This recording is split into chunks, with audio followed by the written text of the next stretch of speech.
আসসালামু আলাইকুম। Axis medical স্কুলের পক্ষ হতে 45 minutes review on general pathology 45 minutes review on প্যাথোলজিতে আজকে ক্লিনিক্যাল প্যাথোলজির উপরে আজকে শেষ ক্লাস নিয়ে আমি উপস্থিত হয়েছি। K M Shaila Sharmin, M53 from Mymensingh medical college. তো আজকে মূলত আমার এই জেনারেল প্যাথোলজি ক্লিনিক্যাল প্যাথোলজি যে সেশনটা নিচ্ছিলাম সেটার সর্বশেষ ক্লাস ক্লিনিক্যাল প্যাথোলজির, যেটাতে গতকাল আমি মূলত এটা যে মেইন টপিক ছিল সেগুলো সবই পড়িয়ে দিয়েছিলাম। জাস্ট অল্প কিছু বাকি আছে, সেই ছোট্ট একটি কিছু টপিক আজকে আমি আলোচনা করব এবং আজকেই হয়তো আমার মানে এই সেশনের শেষ ক্লাস আজকে। আচ্ছা, কারো যদি কোনো প্রশ্ন থাকে এগুলো নিয়ে বা আজকের টপিক নিয়ে বা এর আগেরও যে কোনো টপিক নিয়ে, তো আমাকে তোমরা যদি কমেন্টে কষ্ট করে একটু জানাও, আমি চেষ্টা করব তোমাদের প্রশ্নের উত্তর দিয়ে দেওয়ার জন্য যতটুকু পারি আর কি। আর এই তো, আচ্ছা, তাহলে আমি আজকের সেশনটা আর কি শুরু করছি। আচ্ছা, তো আজকে আর কি মূলত আমাদের যে ইম্পর্টেন্ট যে টপিকগুলো ছিল সেগুলো মূলত আমরা সবই ডিসকাস করে ফেলেছি। জাস্ট ছোট ছোট কিছু টপিক বাদ আছে যেগুলো খুবই সামান্যভাবে জানলেই হয়, যেটা আমরা যদি এর আগে সিস্টেমিকটা পড়ি তাহলে এখানকার অনেক টপিকই আছে যেগুলো আমাদের না পড়লেও হয় আর কি, এরকম।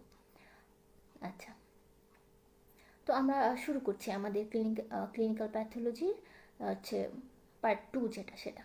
আচ্ছা, প্রথমে আমরা যে টপিকটা নিয়ে একটা আলোচনা করব সেটা হচ্ছে তোমাদের সিমেন অ্যানালাইসিস। ঠিক আছে, তো এখান থেকে আর কি কিছু একটা দুটো রিটেনের প্রশ্ন আসতে পারে মাঝে মাঝে, ভাইবাতেও আর কি কিছু প্রশ্ন জিজ্ঞাসা করে। তো আমি মানে সেগুলো হাই ইয়েল্ড যে টপিকগুলো আছে চেষ্টা করব ওগুলো একটু আলোচনা করতে, মানে অল্প অল্প করে। আচ্ছা, তো প্রথমেই সিমেন অ্যানালাইসিস যদি আমি শুরু করি, তো প্রথমেই হচ্ছে আমাদের যে সিমেন ভলিউম যেটা ফর্মেশন হয়, তো সেখানে কি কি কন্ট্রিবিউট করে, মানে কোন কোন জিনিস কন্ট্রিবিউশনের মাধ্যমে আমাদের সিমেন্টটা ফর্মেশন হয়, সেটা হচ্ছে আমাদের অল্প একটু জানতে হবে। তো সেটা মেইনলি ওখানে থাকে 46-80% আসে হচ্ছে সেমিনাল ভেসিকল থেকে, 13-33% আসে হচ্ছে প্রোস্টেট থেকে, 2-4% আসে হচ্ছে বাল্বো ইউরেথ্রাল গ্ল্যান্ড থেকে, 5% আসে হচ্ছে তোমাদের টেস্টিস বা এপিডিডাইমিস যেটা বলো সেখান থেকে। তো এই যে সিমেনের যে টোটাল ভলিউমটা কন্ট্রিবিউশন এই বিভিন্ন জায়গা থেকে এইগুলো দিয়ে আসলে মূলত আমাদের সিমেনের ভলিউমটা ফর্ম হয়। তো এখান থেকে রিটেনে আসার মতো কোয়েশ্চেন আছে, ধরো মূলত ইন্ডিকেশন অফ সিমেন অ্যানালাইসিস, তারপর হচ্ছে সিমেন অ্যানালাইসিসের যে হচ্ছে নর্মাল ফাইন্ডিংগুলো আছে, সিমেন কালেকশন, এগুলো যে দু তিনটা প্রশ্ন আছে সেগুলোই আমাদের মূলত রিটেনের জন্য জানতে হবে। আচ্ছা, তো আমি যদি ইন্ডিকেশনটা বলি সিমেন অ্যানালাইসিসের, ইন্ডিকেশনটা মূল বলতে হবে যে এখানে তোমরা দেখো, তো এটা হচ্ছে আমরা কখন করি একজনের মানে একটা পুরুষের সিমেন অ্যানালাইসিস। তো একদম ফার্স্ট পয়েন্টটা হচ্ছে তার ফার্টিলিটি, মানে তার স্টেরিলিটি, মানে সে স্টেরাইল নাকি নন স্টেরাইল সেটা বোঝার জন্য। তো ফার্স্ট পয়েন্ট আমরা বলবো টু ডায়াগনোস স্টেরিলিটি। তারপর আরেকটা হচ্ছে যেটা করা হয় মেডিকো লিগাল পারপোজ, মানে হচ্ছে প্যাটার্নিটি টেস্ট, যেটা আরেকটা কেসে করা হয় আর্টিফিশিয়াল ইনসেমিনেশন, যেটা তোমরা ফরেন্সিকে পড়ে এসেছো। তারপর আরেকটা করা হয় যে সিমেন অ্যানালাইসিসটা করা হয় ভ্যাসেক্টমির পর, মানে সে হচ্ছে মানে ভ্যাসেক্টমির পর তার মানে সিমেনে আর কি কোনো স্পার্ম আছে কিনা সেটা দেখার জন্য। আচ্ছা, আর একটা যেটা করা হয় যেটা মূলত বলতে হয় যেটা রেপ কেস, মানে হচ্ছে যে অ্যাকিউজড যে মানে যাকে অভিযুক্ত করা হয়েছে তাকে ডিটেকশনের জন্য। আচ্ছা, তো একটা সিমেন অ্যানালাইসিসের মধ্যে মূলত হচ্ছে তোমার একটা হচ্ছে মানে বেসিক যে সিমেন অ্যানালাইসিস সেটার মধ্যে মূলত ভলিউম, কনসেন্ট্রেশন, মোটিলিটি, মরফোলজি এগুলোই থাকে। তো আমাদের এই যে নর্মাল ফাইন্ডিংটা এটা আমাদের খুব ভালো করে জানতে হবে। ধরো এটা তোমাদের রিটেনের জন্য খুবই ইম্পর্ট্যান্ট, বা একটা দুটো করে তোমাদের ভাইবাতেও জিজ্ঞাসা করবে। আচ্ছা, তার আগে আমি তোমাদের যে সিমেন্ট কালেকশন যে প্রসিডিওরটা সেটা আমি একটু বলি। সেটা বলার আগে আমরা হয়তো কোথায় কোথায় থেকে এখান থেকে ভাইবাতে প্রশ্ন করবে সেটাও আমি হচ্ছে একটু বলে দিচ্ছি। আচ্ছা, তো সিমেন্ট কালেকশনের কিছু প্রি রিকুইজিট আছে। এটার মধ্যে তোমার হচ্ছে তাকে বলা হয় 2 to 3 days অফ অ্যাবস্টিনেন্স। আচ্ছা, তো এখানে বলা হয় যে 2 to 3 days অ্যাবস্টিনেন্স, কিন্তু but not more than 7 days, মানে সে যদি 7 দিনেরও বেশি ধরে অ্যাবস্টিনেন্সে থাকে তাহলে হবে না। ঠিক আছে, তো এটা হচ্ছে তোমার হচ্ছে কালেক্ট করা হয় হচ্ছে হোমেও কালেক্ট করা হইতে পারে, মানে নর্মালি আমাদের প্র্যাকটিক্যালি তাকে ল্যাবে এসেই কালেক্ট করা হয় মাস্টারবেশনের মাধ্যমে, যেটা যেটা হচ্ছে, এবং সেটাকে বডি টেম্পারেচারে আর কি রাখা হয়। ঠিক আছে, এবং সেটা অবশ্যই ক্লিন ড্রাই কন্টেইনারে রাখা হয়। এবং আচ্ছা, এখানে এটা বলি, কেউ যদি কন্ডোমের মাধ্যমে কালেকশন করে সেটা কিন্তু আনএক্সেপ্টেবল, ঠিক আছে? কারণ ওখানে অনেক ধরনের তোমার স্পার্মিসাইড দেওয়া থাকে, এই জন্য তখন হচ্ছে আর কি সেটা হচ্ছে খুবই পরিমাণে আনএক্সেপ্টেবল। আচ্ছা, আর এখানে একটা বলি যে হচ্ছে এখানে তোমাদের ল্যাবরেটরিতে নিলে তোমার হচ্ছে 1/2 to 1 hour ওয়েট করতে হয় সিমেন্টটা কালেকশনের পর। কেননা প্রথমে হচ্ছে ওটা হচ্ছে যেহেতু একটা দলা পাকিয়ে থাকে, ওটা লিকুইফেকশন হওয়ার জন্য টাইম দিতে হয়। যেমন লিকুইফেকশন হয় কেন হয়, ওটার ভিতরে থাকে হচ্ছে তোমার ফিব্রিনোলাইসিন, ঠিক আছে? ফিব্রিনোলাইসিনটা থাকার ফলে ওটা হচ্ছে লিকুইফেকশন হয়, যার ফলে তখন হচ্ছে আমরা যে অ্যানালাইসিসটা করি 1/2 to 1 hour ওয়েট করে তারপরে আমরা অ্যানালাইসিসটা করি, ঠিক আছে? তো এই যে তোমাদের এখান থেকে যেমন কোয়েশ্চেন করবে যে 7 দিনের বেশি অ্যাবসেন্ট থাকা যাবে না, ওটা একটা কোয়েশ্চেন করে। আর একটা কোয়েশ্চেন করে আমরা 1/2 to 1 hour কেন ওয়েট করি কালেকশনের পর, এখান থেকে একটা ভাইবার কোয়েশ্চেন করে। আচ্ছা, রিটার্নে যদি কোয়েশ্চেন করে তো সিমেন্ট কালেকশনের প্রসিডিউরটা পুরোটাই আর কি কোয়েশ্চেন করতে পারে। আচ্ছা, আর নর্মাল ফাইন্ডিংগুলো তো আমাদের খুবই ভালো করে জানতে হবে। এটা ভলিউম হচ্ছে 2 ml এর বেশি হবে, কালার হচ্ছে গ্রেশ ইয়েলো টু হোয়াইট কালার হবে, অ্যাপিয়ারেন্সটা হচ্ছে একদম ক্লিয়ার হবে, তারপর পিএইচটা হবে হচ্ছে স্লাইটলি অ্যালকালাইন, মানে 7.2 থেকে 7.8, তারপর স্পার্ম কাউন্ট হবে তোমার মোর দ্যান 20 মিলিয়ন পার ml, তারপর মোটিলিটি হচ্ছে তোমার গ্রেটার দ্যান 50% স্পার্ম আর প্রোগ্রেসিভলি মোটাইল, দেন মরফোলজি হচ্ছে গ্রেটার দ্যান 70% স্পার্ম আর মরফোলজিক্যালি নর্মাল, তারপরে ক্ল্যাম্পিং মানে থাকবে না, তারপরে ফ্রুক্টোজ প্রেজেন্ট থাকবে, ডাব্লিউবিসিসি মাঝে মাঝে থাকবে। এটার মধ্যে তোমার মোটিলিটি, মরফোলজি, স্পার্ম কাউন্ট এগুলোই হচ্ছে ইম্পর্টেন্ট ভাইবার জন্য। আর হচ্ছে রিটেনে যদি আসে তো তাহলে তো তোমাদের সবগুলোই লিখতে হবে আর কি। আচ্ছা, তো এখানে হচ্ছে স্পার্মের অ্যানালাইসিসের ক্ষেত্রে তোমাদের কিছু ছোট ছোট টার্ম আছে যেগুলো আর কি 1-2 মার্কের জন্য আসে, যেমন নর্মোজোস্পার্মিয়া, অলিগোজোস্পার্মিয়া, অ্যাস্থেনোজোস্পার্মিয়া। এই যে আমাদের যে হচ্ছে টার্মিনোলজিগুলো আছে এগুলো আমাদের হচ্ছে জানতে হবে। নর্মোজোস্পার্মিয়া মানে বোঝাই যাচ্ছে যে হচ্ছে সিমেনের যে প্যারামিটারগুলো বললাম সে সব কিছুই হচ্ছে যদি নর্মাল থাকে তাহলে সেটাকে বলে নর্মোজোস্পার্মিয়া। তারপর তোমার অলিগোজোস্পার্মিয়া মানে হচ্ছে স্পার্ম নাম্বার যদি কমে যায় সেক্ষেত্রে। অ্যাস্থেনোজোস্পার্মিয়া মানে হচ্ছে মোটিলিটি যদি কমে যায়। টেরাটোজোস্পার্মিয়া মানে হচ্ছে অ্যাবনর্মাল ফর্ম অফ স্পার্ম যদি বেড়ে যায়। অ্যাসপার্মিয়া মানে হচ্ছে, আচ্ছা এখানে একটা বলি, অ্যাজোস্পার্মিয়া আর হচ্ছে অ্যাসপার্মিয়া, এটা আমাদের অনেক একটু কনফিউশন হয়, তো এইটা আমাদের একটু খেয়াল করে পড়তে হবে। দেখো, অ্যাজোস্পার্মিয়া মানে এখানে হচ্ছে সিমেনে কোনো স্পার্ম নেই, মানে নো স্পার্ম ইন সিমেন, ঠিক আছে? আর অ্যাসপার্মিয়া মানে হচ্ছে ইজাকুলেশন ফেইলিওর, মানে তোমার সিমেনই নাই। এটা তোমার একটু খেয়াল করে পড়বা যে অ্যাসপার্মিয়া আর হচ্ছে অ্যাজোস্পার্মিয়া। অনেকে অ্যাসপার্মিয়া মানে বোঝায় নো স্পার্ম ইন সিমেন, এটা কিন্তু উল্টা হয়ে যায়। তো অ্যাজোস্পার্মিয়া আর অ্যাসপার্মিয়া তোমরা হচ্ছে একটু খেয়াল করে পড়বা। আচ্ছা আচ্ছা, রিটার্নের কোশ্চেন তাহলে এখানে ইন্ডিকেশনটা পড়বা, এই যে নর্মাল যে টার্মিনোলজিগুলো আছে সেটা 1 না 2 নম্বরের জন্য, আর হচ্ছে নর্মাল ফাইন্ডিংটা এটা একটু পড়বা। আচ্ছা, আরেকটা তোমাদের ডিউতে একটা প্রশ্ন আসে, আগেই তো এসেছিলো একবার, যেটা হচ্ছে তোমার মেল ইনফার্টিলিটির কিছু ইটিওলজিক্যাল ফ্যাক্টর। আচ্ছা, তো ইটিওলজিক্যাল ফ্যাক্টর যেহেতু মানে হচ্ছে মেল ইনফার্টিলিটির কজ, মূলত এটার কজের মধ্যে তোমাদের আছে প্রি টেস্টিকুলার, দেন আছে তোমাদের কিছু টেস্টিকুলার কজ আছে, তারপরে তোমাদের কিছু পোস্ট টেস্টিকুলার কজ আছে। তো প্রি টেস্টিকুলার কজ মানে কি, মানে হচ্ছে তার বডির কোনো সমস্যা, বডির কোনো হরমোনাল প্রবলেম। এটার মধ্যে আছে তোমাদের হাইপোগোনাডোট্রপিক হাইপোগোনাডিজম বা কারো কয়টাল যদি ডিসঅর্ডার থাকে সেই ক্ষেত্রে। টেস্টিকুলারের মধ্যে কিছু জেনেটিক কন্ডিশন আছে, যেমন ক্লিনফিল্টার সিনড্রোম, তারপরে ইনমোটাইল সিলিয়া সিনড্রোম আছে, কিছু ইনফেক্টিভ কজ আছে যেমন অর্কাইটিস, মামসের পর হয়। কিছু কেউ যদি তোমার হচ্ছে কোনো ভাস্কুলার কজ থাকতে পারে, যেমন টর্শন বা ভ্যারিকোসেল যদি হয়, কোনো ইডিওপ্যাথিক কিছু কজও থাকতে পারে। আর পোস্ট টেস্টিকুলার কজের মধ্যে মেইনলি তোমার হচ্ছে অবস্ট্রাকটিভ কজগুলো এখানে মেইন, যেমন হচ্ছে তোমার কনজেনিটালও হতে পারে বা কোনো ইনফেক্টিভ কারণে যদি অবস্ট্রাকশন হয় সেক্ষেত্রেও হতে পারে। আরেকটা কজ পোস্ট ভ্যাসেক্টমি, এটাও তো অবশ্যই একটা কজ, ইনফার্টিলিটির কজ, এটা তো ইনফার্ট করার জন্যই আর কি ভ্যাসেক্টমিটা করা হয়। তারপরে কিছু ইমিউনোলজিক কজও আর কি আছে। তো এটাও তোমাদের একটা রিটেনের প্রশ্ন, এটা কখনোই ভাইভাতে জিজ্ঞাসা করে না, তো এটা আর কি জিজ্ঞাসা করলে রিটেনে জিজ্ঞাসা করবে। আচ্ছা, তারপর একটা রিটেনের প্রশ্ন আছে তোমাদের ইনফার্টিলিটি টেস্ট। তো ইনফার্টিলিটি টেস্ট এটা তোমাদের আলাদা করে লিখতে হবে, মেল ইনফার্টিলিটির আর ফিমেল ইনফার্টিলিটি টেস্টগুলো, মানে জাস্ট আমরা শর্ট করে আর কি লিখবো, খুব বেশি ইলাবোরেট করে লেখার দরকার নাই। আমাদের যে হেডলাইনগুলো ওগুলো আমরা একটু ক্লিয়ারভাবে লিখবো, যাতে আমরা ওটা পড়লে তুমি ভিতরে ওটাই একটু ডিসক্রাইব করে 1-2 লাইন লিখবা, ওটা কিন্তু টিচাররা পড়ে না। তুমি হেডলাইনটা কি লিখো ওটাই হচ্ছে মেইন। আবার তুমি শুধু হেডলাইনটা লিখবা, ভিতরে কিছুই লিখবা না, সেটাও আর কি রিটার্নের জন্য অ্যাপ্রোপ্রিয়েট আর কি হয় না। আচ্ছা, তো এখানে আমাদের মেল আর ফিমেল বললাম, যেটা আমাদের একটু আলাদা করে পড়তে হবে।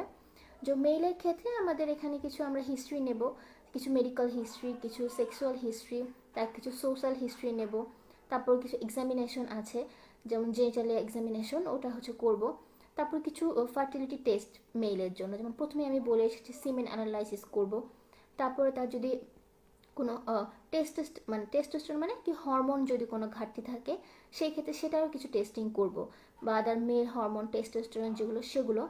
আর তারপরে যদি তার হচ্ছে ওখানে কোনো লোকালি কোনো প্রবলেম থাকে টেস্টিসে, সেটা জানার জন্য আমরা আল্ট্রাসাউন্ড করব। তারপর হচ্ছে আমরা কিছু জেনেটিক কজ পড়ে এসেছিলাম না, ওটার জন্য আমরা কি জেনেটিক টেস্টিং করব।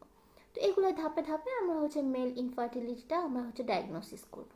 আচ্ছা, তো ফিমেলের ক্ষেত্রে আমরা কি করব? ফিমেলের ক্ষেত্রে হচ্ছে আমরা হচ্ছে প্রথমগুলো একদম সেম, তার মেডিকেল হিস্ট্রি নেব, তারপর তার সেক্সুয়াল হিস্ট্রি নেব, সোশ্যাল হিস্ট্রি নেব, তার ফিজিক্যাল কিছু এক্সামিনেশন করব, তার স্পেসিফিক কিছু ফার্টিলিটি টেস্ট। এখানে ফিমেলের ক্ষেত্রে ফার্টিলিটি টেস্ট করে তোমার ওভুলেশন টেস্টিং করব, তারপর হচ্ছে ওভারিয়ান রিজার্ভ টেস্টিং করব, তার হচ্ছে ওভারিতে যথেষ্ট পরিমাণে ওভামস রিজার্ভ আছে কিনা সেটা জানতে হবে আমাদের।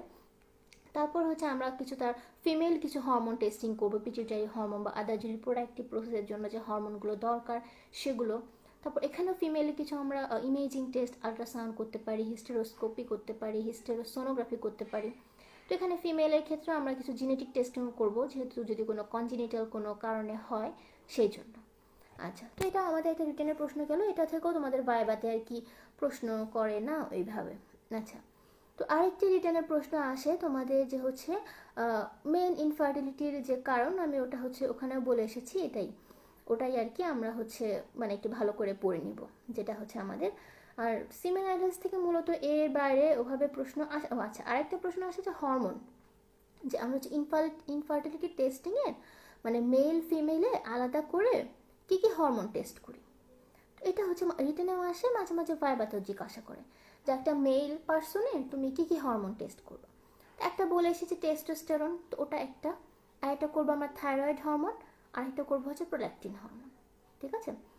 আচ্ছা, আর ফিমেলের ক্ষেত্রে আমরা কি করব? ফিমেলের প্রথমে আমরা প্রোজেস্টেরন করব, তারপর তার ফলিকো স্টিমুলেটিং হরমোন টেস্ট করব, লুটিনাইজিং হরমোন টেস্ট করব, থাইরয়েড হরমোন টেস্ট করব, প্রোল্যাকটিন করব, তারপর ফিমেল টেস্টোস্টেরনও করব, আর একটু করব হচ্ছে অ্যান্টিমুলারিয়ান হরমোন। ঠিক আছে। তো এগুলো হচ্ছে আমাদের রিটেনের প্রশ্ন। তাহলে আমরা সিমেন অ্যানালাইসিস থেকে মোটামুটি ইন্ডিকেশন, তারপরে তার যে মরফোলজিগুলো আছে, নর্মাল ফাইন্ডিং ওটা, মেল ফিমেল ইনফার্টিলিটি টেস্ট, আর হচ্ছে হরমোনগুলো, তো এতটুকু পড়লেই এখান থেকে যথেষ্ট। এর বাইরে টিচার আর কখনোই সাধারণত প্রশ্ন করে না। আচ্ছা, তো তারপরে আমাদের নেক্সট আরেকটা ছোটো একটা টপিক, যেটা হচ্ছে বডি ফ্লুইড। বডি ফ্লুইড থেকে আমরা কিছু পার্টিকুলার জিনিসই পড়বো, সব পড়ার তো দরকার নাই আসলে, ভালো পাস মার্ক করা বা মোটামুটি অ্যাভারেজ মার্কের জন্য। আচ্ছা, তো প্রথমে আমরা বডি ফ্লুইড থেকে আমাদের হচ্ছে তোমাদের যেটা জানতে হবে যে হচ্ছে আমাদের যে কম্পার্টমেন্টগুলো ওগুলো। তো কম্পার্টমেন্টগুলো আমরা সবাই জানি, আমরা একদম ফার্স্ট ইয়ার থেকে পড়ে আসতেছি এগুলো, যে টোটাল বডি ফ্লুইড আছে আমাদের 42 লিটার, তার মধ্যে ইসিএফ আর হচ্ছে আইসিএফ আলাদা আলাদা বড়ি। তো ইসিএফ এ আছে তোমাদের ধরো হচ্ছে তোমার 1/3, আর আইসিএফ এ আছে তোমাদের 2/3, যদি 14 আর হচ্ছে 28 লিটার। তারপর হচ্ছে ইসিএফ এর মধ্যে আবার ভাগ আছে প্লাজমা ইন্টারস্টিশিয়াল ফ্লুইড, প্লাজমাতে আছে 3 লিটার, ইন্টারস্টিশিয়াল ফ্লুইড আছে 1 লিটার। তো ইন্টারস্টিশিয়াল ফ্লুইডের মধ্যে আরও ভাগ আছে। তো এই জিনিসগুলো আমাদের একদম ছোটোবেলা থেকে একদম বেসিক জিনিস, এটা আমাদের আজীবনই আর কি লাগবে, এখানেও লাগবে, এর পরেও লাগবে, সবসময়ই লাগবে। আচ্ছা, আর এখান থেকে যে ভাইবাতে আর একটি প্রশ্ন আসে, রিটার্নেও আসে, যে তোমার কোন কোন বডি ফ্লুইড, আমরা কোন কোন কম্পার্টমেন্টের বডি ফ্লুইডগুলো কমনলি এক্সামিন করি। ঠিক আছে, হচ্ছে প্রথমে তুমি দেখো আমরা কি এক্সামিন করি, প্লাজমায় তো আমরা সব কিছু এক্সামিন করি। তারপর আরেকটি কি সিএসএফ, কোন কম্পার্টমেন্টগুলো আমি বলতেছি যেখানকার ফ্লুইড আমরা খুবই কমনলি এক্সামিন করি।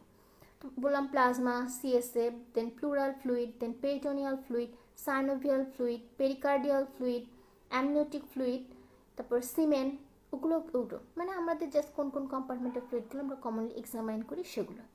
আচ্ছা, তো এটার মধ্যে থেকে আমরা হচ্ছে সিএসএফ যেটা, সেটা খুব ভালো মতন একটু পড়বো, এটা আমাদের পরীক্ষার জন্য খুব বেশি ইম্পর্টেন্ট, খুবই ইম্পর্টেন্ট। তো সিএসএফ এক্সামিনেশনের আমরা যে পড়বো ইন্ডিকেশন পড়বো, তারপর লাম্বার পাংচার সম্পর্কে আমরা একটু পড়বো। এগুলো হচ্ছে আমাদের মানে খুবই ইম্পর্টেন্ট কোয়েশ্চেন আমাদের রিটেনের জন্য।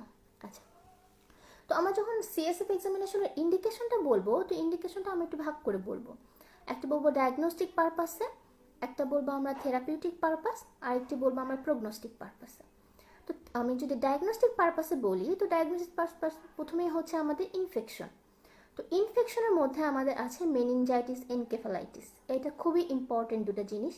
তারপর আছে তোমাদের সেরিব্রাল অ্যাবসেস, তারপরে সাবআরাকনয়েড হিমোরেজ, তারপরে কিছু ইনফ্লামেটরি কন্ডিশন আছে যেমন গিয়েনবেরি সিনড্রোম, নিউরোসিফিলিস, তারপর হচ্ছে পলিওমাইলাইটিস, তারপরে কিছু ইনফিলট্রেটিভ কন্ডিশন আছে লিম্ফোমা, লিউকেমিয়া। তো মেইনলি আমরা এগুলো হচ্ছে মেইনলি ডায়াগনোসিসের জন্য আমরা সিএসএফ থেকে যে ফ্লুইডগুলো এক্সামিন করি তখন সেটা। আর যদি আমরা থেরাপিউটিক পারপাসে আমরা কিছু বলি, তো থেরাপিউটিকলি আমরা যদি কোনো ড্রাগ অ্যাডমিনিস্টার করতে চাই তখন, সিএসএফ প্রেশার যদি মেজার করতে চাই তখন, আর যদি কোনো আমরা সাব অ্যারাকনয়েড স্পেস থেকে কোনো এক্সুটেড বা ব্লাড রিমুভ করতে চাই তখন, এগুলো হচ্ছে আমরা থেরাপিউটিক্যালি করি। আর হচ্ছে প্রোগনস্টিক পারপাসে আমরা যেটা করি সেটা হচ্ছে মাইলোগ্রাম। তো এই জিনিসগুলো আমাদের হচ্ছে একটু মনে রাখতে হবে, আমরা আলাদা আলাদা করে বলবো। আচ্ছা, তারপরে আমরা হচ্ছে যেটা পড়বো মেইনলি সেটা হচ্ছে লাম্বার পাংচারে চলে যাব। তো লাম্বার পাংচারের শুরুতে আমাদের এভাবে ইন্ডিকেশনটা পড়তে হবে।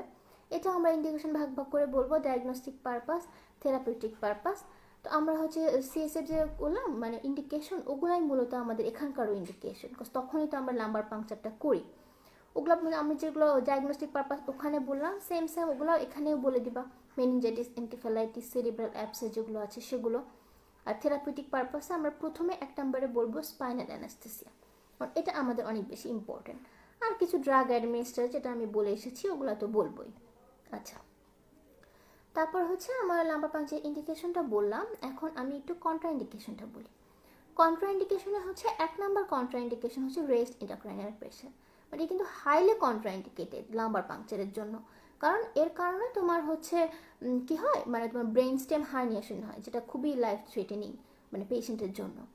আচ্ছা, তো একটা কন্ট্রা ইন্ডিকেশন বললাম রেস্ট ইন্ট্রাক্রানিয়াল প্রেশার, আরেকটা হচ্ছে তার যদি কনসিয়াসনেস ডিপ্রেসড থাকে, তারপর তার নিউরোলজিক্যাল যদি কোনো সাইন থাকে অ্যাবনর্মালিটি, আর পেশেন্ট যদি তোমার কোনো অ্যান্টিকোয়াগুলেন্ট থেরাপির উপর থাকে সেই ক্ষেত্রে, তো সেই ক্ষেত্রে যে কোনো ধরনের কাটাছেড়াই তো কন্ট্রা ইন্ডিকেটেড আসলে।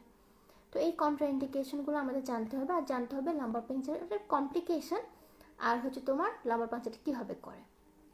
আচ্ছা, তো কমপ্লিকেশন যদি আমরা বলি, তো কমপ্লিকেশনের প্রথমে তোমরা যে কোনো কিছুর কমপ্লিকেশনে কিন্তু আসলে ইনফেকশন।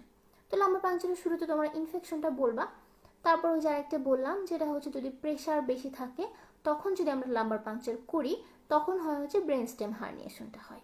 ঠিক আছে, আবার কারো কারো ক্ষেত্রে পোস্ট লাম্বার পাংচার হেডেক হইতে পারে, এটা হচ্ছে আমরা একটু জানবো। তারপর হচ্ছে ইনভার্টিবল ডিস্ক ইনজুরি হইতে পারে, ব্লিডিং হইতে পারে, সিএসএফ লিকেজ হইতে পারে, পেইন, লোকাল পেইন হইতে পারে। তো এগুলো হচ্ছে নর্মাল জিনিস যেগুলো যে কোনো তোমার বডি ফ্লুইড কালেকশনের যে কমপ্লিকেশনগুলো আছে সেগুলো আর কি বলে দিব।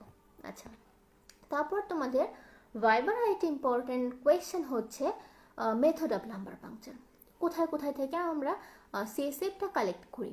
ঠিক আছে, তো প্রথমে আমরা হচ্ছে মানে কি সিএসএফ কালেকশনের মেথড যেটা প্রথমে আমরা এক নম্বরে তো বলবো লাম্বার পাংচার। লাম্বার পাংচার আমরা হচ্ছে কোন কোন স্পেসে করি, লাম্বার 3 আর হচ্ছে লাম্বার 4 যেটা আছে ওটার মাঝখান থেকে আমরা হচ্ছে সিএসএফ কালেক্ট করি। তারপরে চাইল্ডের ক্ষেত্রে কোথায় করি এটা আমাদের স্যার আর কি ধরে, এটা হচ্ছে তোমার সাব অক্সিপিটাল পাংচার বা সিস্টার্ন পাংচার। ঠিক আছে, এটা একটা। তো তখন বলবে যে আর কোথাও থেকে কি করা যায় সিএসএফ কালেকশন, তখন তুমি বলবা ল্যাটারাল সার্ভাইকাল পাংচার, এই তিনটাই। ঠিক আছে, তো ওটা আর হচ্ছে তোমার আরেকটা বলবে চাইল্ডের ক্ষেত্রে আমরা মূলত নাম্বার 1-2 থেকে কালেক্ট করি, এবং এটা আমরা আইলিয়া ক্রেস্ট দেখে আর কি কাউন্ট করি যে নাম্বার 1-2 লেভেলটা কোথায়, কারণ আমরা জানি আইলিয়া ক্রেস্ট নাম্বার 1 লেভেল এটা হচ্ছে একই লেভেলে থাকে, এটা হচ্ছে আমাদের কি জানতে হবে এখান থেকে। আচ্ছা, ঠিক আছে, তো আমরা হচ্ছে এরপর নর্মাল যে সিএসএফ সেটা আমরা ফাইন্ডিংগুলো আমাদের জানতে হবে, বায়োকেমিক্যাল ফাইন্ডিং, তারপরে তোমার মানে যে মরফোলজিক্যাল ফাইন্ডিং এগুলো জানতে হবে। তো বায়োকেমিক্যাল ফাইন্ডিংয়ের মধ্যে তোমাদের পিএইচ জানতে হবে, পিএইচ হচ্ছে স্লাইটলি অ্যালকালাইন 7.3 থেকে 7.7, প্রোটিন জানতে হবে 15 থেকে 45 মিলিগ্রাম পার ডেসিলিটার, সুগার হচ্ছে তোমার 50 থেকে 70, আর ক্লোরাইড হচ্ছে 710 থেকে 750। আর ফিজিক্যাল ফাইন্ডিং মানে নর্মাল যে ফাইন্ডিং সেটা হচ্ছে ভলিউম হচ্ছে তোমার মিনিমাম মানে 1 ml রিকোয়ার্ড, মানে আমরা লাম্বো পিকচার মিনিমাম 1 ml আর কি কালেক্ট করি, বেশিও কালেক্ট করা হয়। কালার তো তুমি জানো ক্লিয়ার কালার হবে, অ্যাপিয়ারেন্সও ক্লিয়ার, ভিসকোসিটিও হচ্ছে তোমার ওয়াটারের মোটামুটি সিমিলারই হবে এটা। আর স্পেসিফিক গ্র্যাভিটিটা হচ্ছে তোমাদের 1.004 to 1.006। আচ্ছা, আর এখানে যদি আমি একটু সেলুলার ফাইন্ডিং বলি, এটার মধ্যে নর্মালি লিম্ফোসাইট থাকে এবং সেল কাউন্ট থাকে তোমার 0 to 5 per cubic millimetre of CSF. এটা হচ্ছে আমাদের একটু ইম্পর্টেন্ট। আচ্ছা, তো এখানে যে হচ্ছে তোমাদের আরেকটা যেটা তোমাদের লাম্বার পাংচার ইন্ডিকেশন আমি শুরুতেই বলে এসেছি একটা যেটা হচ্ছে মেনিনজাইটিস। তো আমাদের মেনিনজাইটিসের যে হচ্ছে তোমার কজিটিভ এজেন্ট, সেটা আমাদের রিটেনের জন্য অনেক বেশি ইম্পর্টেন্ট, যে হচ্ছে তোমার what are the causes of meningitis. তো মেনিনজাইটিস আমরা জানি মেনিনজাইটিস কি, ইনফ্লামেশন অফ মেনিনজাসকে বলে মেনিনজাইটিস। তো এইটার যদি আমি কজগুলো বলি, কজগুলোর মধ্যে আমাদের ব্যাকটেরিয়াল কজগুলো অনেক ইম্পর্টেন্ট।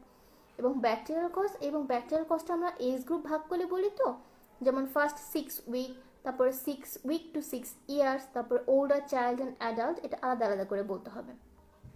তো ফার্স্ট 6 উইকসে মূলত ইকোলাই, স্ট্রেপ্টোককাস, অ্যাগালাক্সিয়া, প্রোটিয়াস এগুলো থাকে। 6 উইক টু 6 মান্থে যেটা হচ্ছে প্রি স্কুল চাইল্ড, সেখানে থাকে তোমার Haemophilus influenza, নেসেরিয়া meningitis, streptococcus pneumonia আর হচ্ছে মাইক্রোব্যাকটেরিয়াম টিবি। আর ওল্ডার চাইল্ডে হচ্ছে তোমার প্রথমটা বাদ দিবা, হিমোফাইলাস ইনফ্লুয়েঞ্জা বাদ দিয়ে বাকি তিনটা, নেসেরিয়া, স্ট্রেপ্টোককাস আর মাইক্রোব্যাকটেরিয়াম। ঠিক আছে, তারপরে কিছু ভাইরাল কজও আছে, ভাইরাল কজ বলবা polio virus, echo virus, coxsackie virus, herpes simplex, তারপর তোমার ইনফ্লুয়েঞ্জা। ফাঙ্গাল কিছু কজ বলবা ক্রিপ্টোকক্কাস, ক্যান্ডিডা, হিস্টোপ্লাজমা। কিছু প্রোটোজোয়াল কজও আছে, নেগ্লেরা ফাউলেরি, তারপরে তোমার অ্যাকান্থামিবা, এগুলো কিছু 2-3টা করে কজ বলে দিবা যথেষ্ট। আর এই চ্যাপ্টার থেকে তোমাদের সবচেয়ে বেশি ইম্পর্টেন্ট যে কোয়েশ্চেন, সেটা হচ্ছে CSF changes in different types of meningitis. এটা রিটেনের জন্য খুবই ইম্পর্টেন্ট, ভাইবার জন্য খুবই ইম্পর্টেন্ট, মানে এখান থেকে স্যাররা অনেক বেশি ক্রস কোয়েশ্চেন করে। আচ্ছা, তো আমরা দেখো আমরা হচ্ছে নর্মাল ফাইন্ডিংটাও হচ্ছে আমরা মোটামুটি জেনে এসেছি। তারপর আমরা হচ্ছে পায়োজেনিক মেনিনজাইটিসে কীরকম হয় সেটা জানবো, টিউবারকুলারে কেমন হয় জানবো, আর হচ্ছে ভাইরালে কেমন হয় সেটা একটু জানবো। আচ্ছা, তো এটা আমরা সবাই খুব ভালো করেই পড়ি এই চারটা। তো এই চার থেকে আমাদের যে কোয়েশ্চেনগুলো মেইনলি করে আমি সেগুলোই আর কি বলবো। আচ্ছা, তো এখান থেকে তোমাদের নর্মাল প্রেশার তো এটা জিজ্ঞাসা করে না, ভাবে কালারটা জিজ্ঞাসা করে। তো কালারটা তো নর্মালি নর্মাল, পায়োজেনিক যেটা মানে ব্যাকটেরিয়াল যেটা, সেটা অবশ্যই ক্লাউডি হবে। তারপর টিউবারকুলার যেটা, এখানে তোমার কব ওয়েভ ফর্মেশনটাই মানে স্পাইডার ওয়েভ ফর্মেশনের মতো হয়। আর ভাইরালেও তোমার হচ্ছে ক্লিয়ার থাকে, এখানে কোনো ক্লট থাকে না। আচ্ছা, সেল কাউন্টটা এখানে ইম্পর্টেন্ট, আর এখানে সেল কাউন্টটা ইম্পর্টেন্ট, গ্লুকোজটা ইম্পর্টেন্ট, আর প্রোটিনটা ইম্পর্টেন্ট। এটা হচ্ছে মোস্ট ইম্পর্টেন্ট ফর ভাইবা। আর বাকি যে ক্লোরাইড আছে, স্টেইনিং আছে, কালচার আছে, এগুলো তো আমরা রিটেনের জন্য সবই লিখব। আচ্ছা, সেল কাউন্টের মধ্যে নর্মালি আমি ওখানে বলেছিলাম 0 to 5 লিম্ফোসাইট, যেটা হচ্ছে নর্মাল। পায়োজেনিকে হচ্ছে তোমাদের থাকে যেটা হচ্ছে 1000 থেকে 10,000 নিউট্রোফিল থাকে। টিউবারকুলারে মোটামুটি 50 থেকে 5000 লিম্ফোসাইট থাকে। আর ভাইরালে হচ্ছে 10 থেকে 2000 লিম্ফোসাইট থাকে। ঠিক আছে, তো এটা হচ্ছে তোমরা একটু জানবা। আর গ্লুকোজ আর প্রোটিনের ক্ষেত্রে নর্মালি হচ্ছে আমরা গ্লুকোজ লেভেলটা থাকে মোটামুটি গ্রেটার দ্যান 60% ব্লাড লেভেল থাকে। আর পায়োজেনিক ব্যাকটেরিয়ালে গ্লুকোজ লেভেলটা কমে যায়। এটার কারণটা কি? তো এটা আমরা যেটা পড়ি নর্মালি সেটা হচ্ছে আমরা পড়ি ব্যাকটেরিয়া গ্লুকোজ ইউটিলাইজেশন করে তার মানে দ্য সেল নাম্বার ইনক্রিজ করার জন্য, সেই জন্য এটা হচ্ছে আমরা যেটা নর্মালি পড়ে আসি। বাট আসলে এর মেকানিজমটা কি, তোমার হচ্ছে সিএসএফ মূলত করয়েড প্লেক্সাস থেকে তো তোমার সিক্রেশন হয়। তো ওখানে ব্যাকটেরিয়াগুলো যে ওখানে তোমার গ্লুকোজ ট্রান্সপোর্টার থাকে, যেটা হচ্ছে বডি থেকে গ্লুকোজটা আর কি ওখানে যায়। তো ওই ব্যাকটেরিয়াগুলো কি করে, গ্লুকোজ ট্রান্সপোর্টারগুলোকে ব্লক করে দেয়। ব্যাকটেরিয়া ব্লক করে দেওয়ার কারণে গ্লুকোজ তার মধ্যে যেতে পারে না, যেতে না পেরে তখন তোমার হচ্ছে কি করে, ওখানে তার ভিতরে ব্যাকটেরিয়াটা মাল্টিপ্লাই করা শুরু করে। এই জন্য মূলত গ্লুকোজটা কমে যায়। ঠিক আছে, তো টিউবারকুলারও কমে যায়, কিন্তু ভাইরালে আর কি সেরকম তো চেঞ্জ হয় না। প্রোটিনও তোমার হচ্ছে ব্যাকটেরিয়ালে হচ্ছে বেড়ে যায়। তারপরে টিউবারকুলার এটাও তো এক ধরনের ব্যাকটেরিয়ার মধ্যেই পড়ে, ওটাতেও বেড়ে যায়। আর ভাইরালের ক্ষেত্রে এটা আর কি নর্মালি থাকে। আচ্ছা, তো এগুলোই আমাদের সবগুলো পয়েন্টই আর কি ভালো মতন জানতে হবে। তো আমরা বডি ফ্লুইড আর হচ্ছে তোমাদের কি বলে সিমেন অ্যানালিসিসটা পড়লাম, যেটা আমাদের রিটেনের জন্য যে ইম্পর্টেন্ট কোয়েশ্চেনগুলো সেগুলো। তারপরে আমাদের যে হচ্ছে একটা ইম্পর্টেন্ট টপিক, ইম্পর্টেন্ট না আসলে, ইলেকট্রোলাইট, যেটা থেকে আমাদের রিটেন বা ভাইবা এগুলাতে সেরকম কিছুই আর কি ভাবে জিজ্ঞাসা করে না। কিছু কিছু ক্ষেত্রে যে অ্যাসিড বেস ডিসঅর্ডারটা আছে না, তো ওটা হচ্ছে একটু ইম্পর্টেন্ট, এখান থেকে মাঝে মাঝে কিছু প্রশ্ন আসে আর কি। যেমন মেটাবলিক অ্যাসিডোসিস অ্যালকালোসিস থেকে তোমাদের হচ্ছে কিছু প্রশ্ন আসবে, তো ওই প্রশ্ন এসে তোমাদের আর কি ডায়াগনোসিসে লিখতে হবে, এটা কি ডায়াগনোসিস এবং কি কি ফাইন্ডিংগুলো লিখতে হবে। আচ্ছা, তো মেটাবলিক অ্যাসিডোসিসে হচ্ছে তোমরা তো জানো অ্যাসিডোসিসে কি হয়, এখানে তোমার বাইকার্বনেটটা কমে যায়, কমে গেলে সেটা হচ্ছে তোমার যে হচ্ছে আমরা হচ্ছে পরে ওটা মানে রেসপিরেটরি আমাদের যে ইয়ার মাধ্যমে সেটা হচ্ছে কম্পেনসেট করি। মেটাবলিক অ্যাসিডোসিস মানে হচ্ছে এখানে তোমার অ্যাবনর্মালি ফিজিওলজিক প্রসেস যেটাতে হচ্ছে স্ট্রং অ্যাসিড গেইন হয় আর বাইকার্বনেটটা হচ্ছে লস হয় প্রাইমারিলি ইসিএফ থেকে, এই জন্যই তো আমাদের বলে হচ্ছে তোমাদের মেটাবলিক অ্যাসিডোসিস। আচ্ছা, এর আগে আমাদের জানতে হবে অ্যাসিড বেসিস ডিসঅর্ডারগুলো মূলত কি, এটা প্যারামিটারগুলো। প্যারামিটারের মধ্যে তোমার pH, partial pressure of carbon dioxide, তারপর হচ্ছে বাইকার্বনেট, তারপর হচ্ছে অ্যানায়ন গ্যাপ, আর হচ্ছে তোমার বেস এক্সেস। এই হচ্ছে তোমার পাঁচটা, এটা তো আমরা বায়োকেমিস্ট্রিতেও পড়ে এসেছি আমাদের যে অ্যাসিড বেস ডিসঅর্ডারের প্যারামিটারগুলো। আচ্ছা, তো তারপরে এটা আর কি এখান থেকে কেউ হবে না, আমাদের জাস্ট জিনিসটা কি এটা জানলেই হবে। আর এটার কস্টসগুলো আর কি কখনো আসে না বা টিচাররাও আর কিভাবে ধরে না। আর যদি ধরেও তোমরা হচ্ছে অ্যাসিডোসিস কেন হয়, তখন তোমরা বলবা যদি দেখো অ্যাসিডোসিস কেন হবে, যদি তুমি তোমার প্লাজমায় কোনো কারণে অ্যাসিড তুমি যদি অ্যাডিশন করো, অথবা যদি তুমি অ্যাসিডটা এক্সক্রিয়েট করা তোমার যদি হ্যাম্পার হয়, অথবা তোমার যদি বাইকার্বনেট লস হয়, এগুলো চিন্তা করে করে একটা দুটো করে বলবা। যেমন ডায়াবেটিক কিটো অ্যাসিডোসিস, তারপর কারো রেনাল ফেইলিওর হলে, তারপর কারো যদি সিভিয়ার ডায়রিয়া হয়, সেসব ক্ষেত্রে একটা দুটো পয়েন্ট আর কি জেনে যাবা, এগুলো আর কি অত বেশি ইম্পর্টেন্ট না। আর মেটাবলিক অ্যালকালোসিসে কি হয়, অ্যালকালোসিস মানে কি, মানে হচ্ছে বাইকার্বনেট বেশি, প্লাজমা বাইকার্বনেট হচ্ছে অনেক বেশি থাকবে নর্মালি তোমার হচ্ছে অ্যাসিডের থেকে। তো তার মানে এটার কজও কি, কজও একই কথা, যদি তুমি কোনো বাইকার্বনেট এখানে অ্যাড করো, অথবা তোমার যদি কোনো কারণে বেশি পরিমাণে অ্যাসিড বডি থেকে এক্সক্রিয়েট হয়ে যায়, সেগুলোই মূলত মেটাবলিক অ্যালকালোসিসের কজ। মানে হচ্ছে এগুলো তোমরা একটু চিন্তা করে করে বলবা। যেমন যদি হচ্ছে কোনো ডায়াবেটিক্স মানে অ্যাডমিনিস্টার করা হয়, অথবা কোনো কারণে অ্যালোস্ট্রন বেশি সিক্রেট হয়, বা তোমাদের যদি কোনো গ্যাস্ট্রিক কন্টেন্ট হচ্ছে ভমিটিং হয়ে যায়, তো ভমিটিংয়ের ফলে আমাদের স্টমাক থেকে তো তোমার হাইড্রোক্লোরিক অ্যাসিড বের হয়ে যায়, মানে অ্যাসিড ওটা বের হয়ে যায়, তো ওটার ফলে আমাদের বডিতে মেটাবলিক অ্যালকালোসিস ডেভেলপ করে। তারপর হচ্ছে তোমার যদি কোনো কারণে অ্যালকালাইন ড্রাগ বেশি পরিমাণে কেউ আর কি খেয়ে ফেলে সেই সব ক্ষেত্রে, অথবা তোমার যদি পটাশিয়াম ডেফিসিয়েন্সি হয় কোনো কারণে, সেই ক্ষেত্রে কি হয়, মানে বডির যে হাইড্রোজেনটা সেটা হচ্ছে সেলের মধ্যে মাইগ্রেশন করে, ঠিক আছে। তো সেই সময় কি হয়, হাইড্রোজেন আয়নের পরিমাণ কমে যায়, তখন বডি তোমার অ্যালকালোসিস ডেভেলপ করে। এই কিছু দুই তিনটা কারণ আমাদের হচ্ছে ভাইবার জন্য একটু লাগে, রিটেনেও আর কি মাঝে মাঝে আসে, খুব বেশি ইম্পর্টেন্ট না আসলে এইগুলো।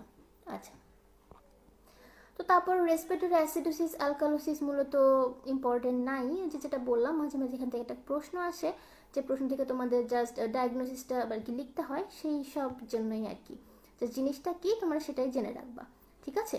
যেমন রেসপিরেটরি অ্যাসিডোসিসে কি হয়, অ্যাসিডোসিস তোমরা তো বুঝতেই পারতেছো যে হচ্ছে আর্টেরিয়াল যে হচ্ছে partial pressure of carbon dioxide ওটা বেড়ে যাচ্ছে। তো এটা কেন বেড়ে যাচ্ছে, তোমার মনে করো কোনো কারণে হাইপোভেন্টিলেশন হলো, তো হাইপোভেন্টিলেশনে কি হবে, কার্বন ডাইঅক্সাইড বডিতে রিটেনশন হবে, মানে আর কি কার্বন ডাইঅক্সাইড এলিমিনেশনটা কমে যাবে, তো arterial partial pressure of carbon dioxide বেড়ে যাবে, তো আলটিমেটলি যে বাইকার্বনেট আর partial pressure of carbon dioxide রেশিওটা সেটাও হচ্ছে তোমাদের কমে যাবে, cause partial pressure of carbon dioxide বেড়ে যাচ্ছে এখানে, আর পিএইচ কমে যাবে, যার ফলে তোমাদের রেসপিরেটরি অ্যাসিডোসিস ডেভেলপ করবে। আর রেসপিরেটরি অ্যালকালোসিসে তার উল্টা মেকানিজম, ওখানে বলেছিলাম হাইপোভেন্টিলেশন, এখানে হাইপার ভেন্টিলেশন হবে, বেশি বেশি কার্বন ডাইঅক্সাইড এলিমিনেশন হবে, arterial partial pressure of carbon dioxide অনেক বেশি কমে যাবে, যার ফলে রেশিওটা বেড়ে যাবে, পিএইচ বেড়ে যাবে, রেসপিরেটরি অ্যালকালোসিস হবে। আচ্ছা, তো এখান থেকে তোমাদের এগুলোই আর কি আসে, একটা বললাম প্রশ্ন দিয়ে যেটা আসে, যে হচ্ছে তোমাদের একটা সিনারিও দিয়ে ওই সিনারিও বেস প্রশ্ন আসে, এছাড়া আর কি এখান থেকে মূলত সেরকম কিছু আসে না। আচ্ছা, তারপরে আমাদের নেক্সট যে টপিক সেটা হচ্ছে আমাদের লিপিড প্রোফাইল। আচ্ছা, তার আগে বলি এখানে আরেকটা তোমাদের আছে কিছু এনজাইম নিয়ে, যেমন এনজাইমের মধ্যে এলটি, এএসটি, তারপর এলডিএইচ, তারপরে তোমাদের ওখানে সিকেএমবি যেগুলো আছে, তোমরা যদি সিস্টেমিকটা খুব ভালো করে পড়ো, তো সিস্টেমিকের মধ্যেই আসলে এগুলো কাভার হয়ে যায়, ক্লিনিক্যালে ওগুলো আসলে আলাদা করে পড়ার কিছু নেই, মানে ওখানে আমরা এএলটি এসটে যদি আমরা সিস্টেমিকের লিভার ফাংশন টেস্ট লিভারের ওখানে যদি পড়ে আসি, তো এখানে আলটিমেটলি আমাদের ওটা আলাদা করে পড়তে হবে না।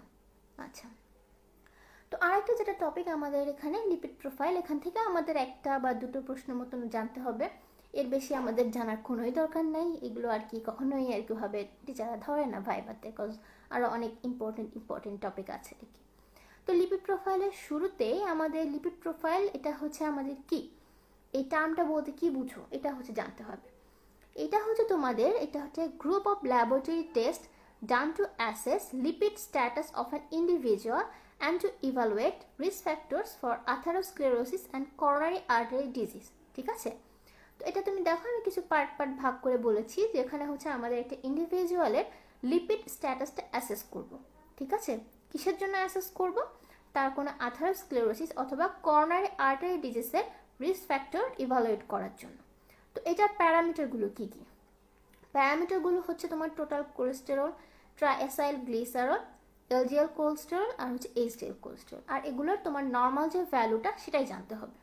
ঠিক আছে, তো টোটাল কোলেস্টেরলের নর্মাল ভ্যালু কতটুকু, 200 কম মিলিগ্রাম পার ডেসিলিটার। তারপর টিজি যেটা, ওটার নর্মাল ভ্যালু হচ্ছে 150 কম। এলডিএল এর নর্মাল ভ্যালু হচ্ছে 180 কম থাকে মূলত, আর এইচডিএল হচ্ছে নর্মাল 40 বেশি। সবগুলাই তোমার ইউনিট মিলিগ্রাম পার ডেসিলিটার। ঠিক আছে, তো আমরা কখন লিপিড প্রোফাইলটা করব, মানে কাদের করব? কারো যদি ডিসলিপিডিমিয়া ডায়াগনোসিস করতে চাই সেক্ষেত্রে তাদের করতে পারি। তারপর কারো যদি হাইপারটেনশন থাকে সেই সব পেশেন্টের করবো, কারো ইসকেমিক হার্ট ডিজিজ হলে, ডায়াবেটিস মালাইটাস হলে, তারপর কারো হাইপোথাইরয়েডিজম হলে, তারপর ওই যে আমি ডেফিনেশনের মধ্যে বলেছিলাম যে আথারোস্ক্লেরোসিস বা করোনারি আর্টারি ডিজিজের রিস্ক ফ্যাক্টর ইভালুয়েশনের জন্য, এইসব কারণে আর কি আমরা লিপিড প্রোফাইলের ইন্ডিকেশনে বলে দিব যে এগুলোই আর কি করি।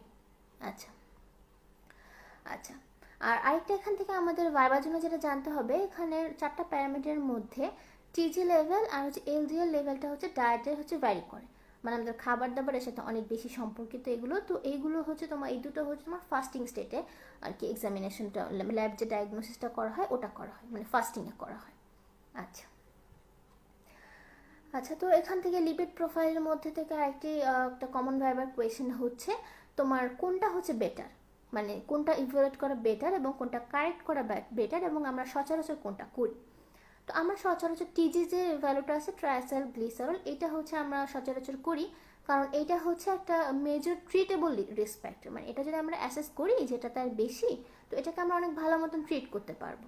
ঠিক আছে, আর বাকিগুলোর ক্ষেত্রে কিন্তু আমাদের অত ভালো মতন আর কি আমরা অ্যাসেসমেন্ট করতে পারি না, বা সেটা ট্রিটমেন্টটা অনেক ভালোভাবে করতে পারি না। তো এই জন্য আমাদের টিজি আর কি লেভেলটা ইম্পর্টেন্ট আমাদের অ্যাসেসমেন্টের জন্য এবং তার যে হচ্ছে মানে এটা ট্রিট করার ক্ষেত্রে। আরেকটা কথা হচ্ছে, তবে টিজির মান যদি অনেক বেশি বেড়ে যায় তখন হচ্ছে আমাদের অ্যাকিউট প্যানক্রিয়াটাইটিসের একটা আর কি রিস্ক থেকে যায়। আচ্ছা, তো আরেকটা এখান থেকে তোমাদের আরেকটা শর্ট নোট আসে মাঝে মাঝে, যেটা হচ্ছে লিপোপ্রোটিন। ঠিক আছে, আরেকটা আছে ডিসলিপিডিমিয়া। ডিসলিপিডিমিয়া বলতে বলতে কিন্তু মূলত বোঝায় যে অ্যাবনর্মালিটিস লিপিড প্রোফাইল, মানে এখানে তোমার হাইপারট্রাইগ্লাইসিডেমিয়া বা হাইপোট্রাইগ্লাইসিডেমিয়া দুটাই আসে। তো শর্ট নোট লিখলে তোমার যদি ডিসলিপিডিমিয়া শর্ট নোট আসে, তোমরা ওই দুটাই আলাদা আলাদা করে লিখবে। ঠিক আছে, বাট যদি একটা যে কোনো আসে তো তোমরা তখন ওই একটাকেই লিখবে। আচ্ছা, তো ওইখানে আরেকটা শর্ট নোট আসে মাঝে মাঝে, সেটা হচ্ছে লিপোপ্রোটিন, যেটা আমরা ছোটোবেলা থেকেই বায়োকেমিস্ট্রিতে পড়ে আসতেছি। এটার একটা সুন্দর স্ট্রাকচার মানে ফিগার আছে, ওটা সহই আর কি আমরা অনেক ভালো মতন শিখি। লিপোপ্রোটিনের ক্ষেত্রে যেমন একটা লিপিড কোড থাকে, সেটার মধ্যে থাকে টিজি থাকে, কোলেস্টেরল এস্টার থাকে, তার চারপাশে হচ্ছে একটা ফসফোলিপিড লেয়ার থাকে, যেখানে হচ্ছে অনেক অ্যাপ্রোটিন থাকে, কোলেস্টেরল থাকে। তো এটা একটা সুন্দর ফিগার আছে, যদি কখনো শর্ট নোট আসে এটা, তো তোমরা একটা সুন্দর ফিগার সহ আর কি লিখে দিবা। আর লিপোপ্রোটিনের ক্লাসিফিকেশন আমরা অনেক ছোটোবেলা থেকে অনেক ভালো করে পড়ে আসি, যেমন কাইলোমার্ক্রন, ভিএলডিএল, এলডিএল, এইচডিএল এগুলো। আর এটা কনস্টিটিউয়েন্ট আমি সেটা বললামই, মাঝখানে কী দেখো থাকে ট্রাইগ্লিসারাইড আর কোলেস্টেরল এস্টার, বাইরে থাকতেছে তোমার ফসফোলিপিড থাকতেছে, ফ্রি কোলেস্টেরল থাকতেছে, কিছু অ্যাপোপ্রোটিন থাকতেছে, তার মানে কনস্টিটিউয়েন্ট মূলত আর কি এগুলোই। আচ্ছা আচ্ছা, তো এটা হচ্ছে আমরা একটু জানবো যে হচ্ছে আমাদের কিছু শর্ট নোট লিপিড প্রোফাইল। মূলত লিপিড প্রোফাইল থেকেও আর খুব বেশি কিছু ইম্পর্ট্যান্টভাবে নাই। আরেকটি হচ্ছে কি যদি বলি, যেটা হচ্ছে ওই যে এলজিএল এইচডিএল এর মধ্যে কোনটা বেটার, এইচডিএল বেটার কেন বেটার, কারণ এটা তোমাদের হচ্ছে পেরিফেরিতে আর কি, পেরিফেরি থেকে লিভারে নিয়ে আসে। এলডিএলটা খারাপ, কারণ এলডিএল হচ্ছে তোমার কোলেস্টেরলগুলোকে হচ্ছে পেরিফেরিতে নিয়ে যায়, ডিপোজিট করে। তো এই ছোটো ছোটো যে তোমাদের ভাইবার কোয়েশ্চেন আছে, তো এগুলো তোমরা একটু আর কি জানবা। আচ্ছা, আচ্ছা, তারপরে ভাইবাতে আরেকটা প্রশ্ন জিজ্ঞাসা করে যে আথারোজেনিক লিপোপ্রোটিন কী কী আছে। আথারোজেনিক লিপোপ্রোটিন আছে তোমাদের ভিএলজিএল, এলজিএল, ভিএলজিএল রেমিনেন্ট, কাইলোমাইক্রন রেমিনেন্ট, আর আছে তোমাদের লিপোপ্রোটিন এ।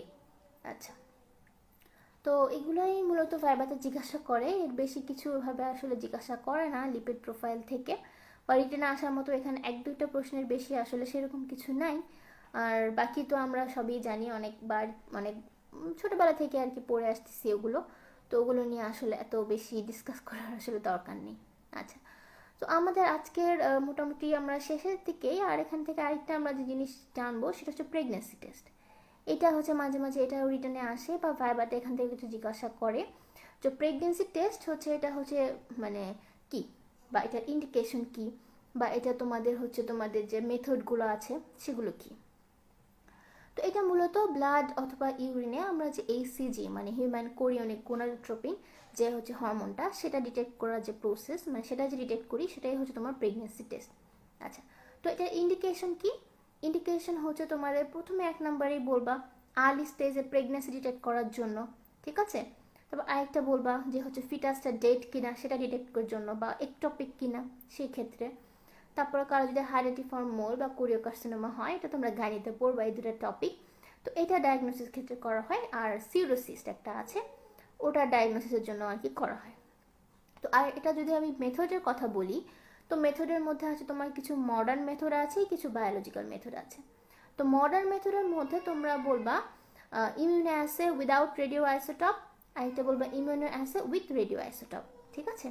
আর বায়োলজিক্যাল মেথডের মধ্যে তোমরা হচ্ছে বলবা এর মধ্যে কিছু আছে তোমাদের ফ্রাইডম্যান টেস্ট আছে, তারপরে তোমাদের গালি মানিনি টেস্ট আছে।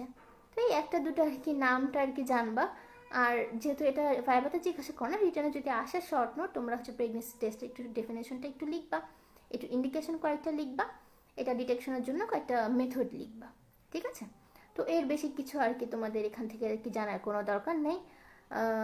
এই তো মোটামুটি ক্লিনিক্যালের। আর আশা করি আমি কিছু বাদ দিইনি, কিছু বাদ দিলেও যেগুলো হয়তো খুবই কম ইম্পর্টেন্ট জিনিস এই জন্য হয়তো বাদ পড়ে গেছে। আর এগুলো পড়লে তোমাদের মোটামুটি রিটার্ন প্লাস ভাইবা কাভার হয়ে যাবে, আর এর বেশি খুব বেশি কিছু দরকার নেই। আর তারপরও জানার তো আসলে শেষ নেই, তোমরা যদি আর একটু ভালো জানতে চাও, আর বেশি বেশি জানতে চাও, তোমরা অবশ্যই পড়াশোনা করবা, কারণ আলটিমেটলি এটা মূলত রিভিউ সেশন ছিল। তো এখানে আমি চেষ্টা করেছি হাই এল যে টপিকগুলো আছে ওগুলোই ডিসকাস করার, কারণ সব তো আসলে ডিসকাস করা সম্ভব না। তো বাকিটা যারা তোমরা একটু ভালো ভালো করতে চাইলে ওটা নিজের মতো করে আর কি পড়ে ফেলতে হবে। আচ্ছা, তো এটাই মূলত আজকে খুবই শর্ট একটা সেশন নিয়েছি, আসলে সেরকম ইম্পর্টেন্ট কিছুই যেহেতু বাকি ছিল না। তারপরেও যদি তোমাদের কোনো কনফিউশন বা হচ্ছে তোমাদের কোথাও কোনো কিছু জানার থাকে, তোমরা হচ্ছে আমাকে জিজ্ঞাসা করতে পারো এখানে কমেন্টে, বা হচ্ছে তোমরা ইনবক্সেও জিজ্ঞাসা করতে পারো চাইলে। তো আর যেহেতু আজকে তোমাদের সাথে শেষ সেশন ছিল, তো আশা করি তোমাদের সামনে যেহেতু প্রফ হতে পারে, সবাই সুন্দর মতো প্রফ দাও, ভালো রেজাল্ট করো ইনশাল্লাহ। আর তোমাদের অসংখ্য ধন্যবাদ আমার সাথে এতদিন আর কি থাকার জন্য। অনেকগুলো সেশনই মূলত নিয়েছিলাম। সবাই ভালো থাকো, সুস্থ থাকো, আর এই কামনে আল্লাহ হাফেজ, আসসালামু আলাইকুম।